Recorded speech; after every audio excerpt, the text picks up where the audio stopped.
Yaşlı göz bir güzgüdür. Onda könüller əks edər.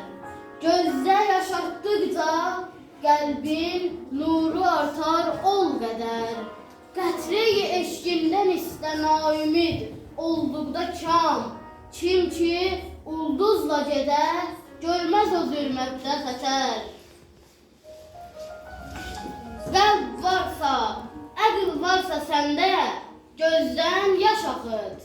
Ağlayıb ah çəkməyənlər, biri ağacdır bisəmər. İmkansız göy dənizdə bir hübabı andırar. Eşqi cananla dolu bu könlümə salsan nəzər. Eşqə düşdün, qoy saralsın surətin bu yaxşı rəng.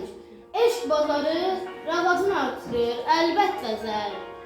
Şam ad ilə tutdu, ülfət, aqibət yandı özü.